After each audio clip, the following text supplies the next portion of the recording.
Shalom, మీకు ఉదయకాల శుభములు. అనుదిన వాక్య ధ్యానం డైలీ బ్రెత్కు మీకు స్వాగతం. Praise the lord.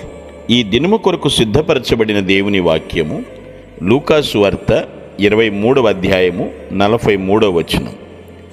అందుకాయన వానితో, నేడు నీవు నాతో కూడా పరదైస్సులో ఉందువని నిశ్చయముగా నీతో చెప్పుచున్నానెను. ప్రభునందు ప్రియులారా, ముందుగా మీకు హృదయపూర్వక వందనములు తెలియజేస్తూ ఉన్నాను. ఇక్కడ ప్రభువారు శిలువపై పలికినటువంటి రెండవ మాటను గురించి మనం ఆలోచిస్తూ ఉన్నాం. యేసుక్రీస్తు ప్రభువారు రెండవ దొంగతో చేసినటువంటి ఈ ప్రతిపాదనను చూశారు. ఇది రక్షణకు సంబంధించినటువంటి అనేకమైనటువంటి వాస్తవాలను నొక్కి చెబుతుందండి. రక్షణ ఎవరికైనా అందించబడుతుంది, రక్షణ అనేది ఎక్కడైనా అందించబడుతుంది అనేది చెప్తుంది. అయితే ఒక విషయం గుర్తించాలి, రక్షణ అనేది కృప విశ్వాసం ద్వారా మాత్రమే లభిస్తుంది. దేవునికి అసాధ్యమైనది ఏదీ లేదు. అసాధ్యమైనది లేనప్పటికీ కొంతమంది రక్షణను తృణీకరిస్తున్నారు, రిజెక్ట్ చేస్తున్నారు. చివరి క్షణం వరకు కూడా ప్రజలు ఎప్పటికీ నాతోనే ఉండాలని ప్రభు కోరుకుంటున్నాడు. అదే కదా ఆయన గోల్, ఆయన టార్గెట్ అదే, ఆయన గురి అదే. అంతేకాదు, ఆయన ఈ లోకంలోనికి రావడానికి కారణం కూడా అదే.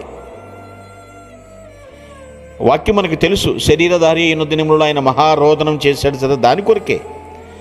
మనలను పూర్తి స్థాయిలో ప్రేమించకుండా ఆయన దృష్టిని మరేది కూడా మరల్చలేదు. చివరి క్షణం వరకు కూడా ప్రభుతోనే ఉండాలని. కొంచెం దీన్ని వివరిస్తాను.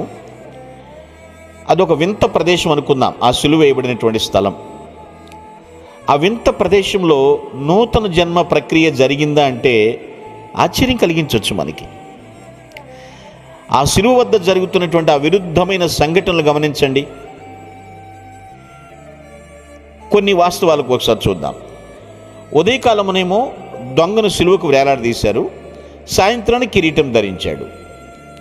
ఉదయకాలమేమో అతను కైసరు యొక్క శత్రువు, సాయంత్రానికల్లా అతను దేవుని స్నేహితుడు. ఉదయకాలమేమో అతను మనుషులచే తిరస్కరించబడ్డాడు, సాయంత్రమేమో అతను దేవదూతలతో సహవాసంలో ఉన్నాడు. ఉదయకాలమున అతను భూమిపై నేరస్తుడిగా మరణించాడు, సాయంత్రాన పరలోక వారసుడిగా జీవించాడు. మన రక్షకుడు ఎంత గొప్పవాడండి. ఇక్కడ మనం సిలువేయబడి ఉన్నటువంటి ముగ్గురు మనుషులు మనం చూస్తున్నాం. ఒకరు రక్షకుడు, మరొకరు పాపాల కొరకు చనిపోతున్నవాడు, పాపం వలన చనిపోతున్న దొంగ, మరో దొంగ పాపములోనే చనిపోతున్నాడు. ఈ ముగ్గురు మనుషులు మనం చూస్తాం. రక్షకుడేమో మన పాపాల కొరకు చనిపోతున్నాడు, ఒక దొంగ పాపం వలన చనిపోతున్నాడు, మరో దొంగ పాపములోనే చనిపోతున్నాడు. మానవత్వం యొక్క అన్ని తరగతులు సిలువ దగ్గర ప్రజల్లో ప్రాతినిధ్యం వహించబడ్డాయండి. కొంతమంది కేవలం చూస్తూ నిలబడిన ప్రజల్లాగా ఉదాసీనంగా ఉంటారండి. కొంతమంది మతపరమైన వ్యక్తులు, ఫర్ ఎగ్జాంపుల్ మత పెద్దలండి. మరికొందరు వ్యక్తులు సైనికులు వంటి భౌతికవాదులు. ఎలా ఆయన వస్త్రాలను పంచుకుంటే చీట్లు వేశారు కదా, అలా. సిలువ నిజానికి ఈ ప్రపంచపు తీర్పు అండి. Judgement of the world. ఈ సంఘటన ఎలా మనం ఆలోచించాలి అంటే, నాకు రక్షణ అవకాశం లేదు అని నేను భావిస్తే నాలో కూడా గొప్ప ఆశను రేకెత్తించేటువంటిది ఈ సంఘటన.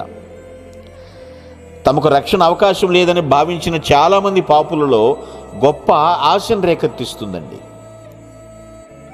శిష్యుల కంటే నేరస్తుడికి ప్రభువుపై ఎక్కువ నమ్మకం ఇక్కడ కనపడింది. ఎంత క్షమాపణతో పాటు ఎంత అష్యూరెన్స్ ఇక్కడ దొరికిందో చూడండి.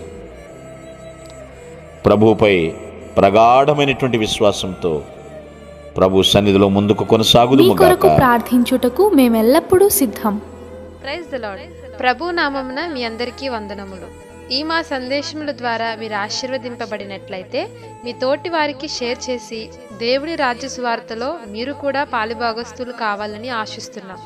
మొదటిసారిగా ఈ ఛానల్ను చూస్తున్నట్లయితే మా ఛానల్ను సబ్స్క్రైబ్ చేయండి. వీడియోలు నోటిఫికేషన్ రూపంలో పొందుటకు బెల్ బటన్ని ప్రెస్ చేయండి. God bless you.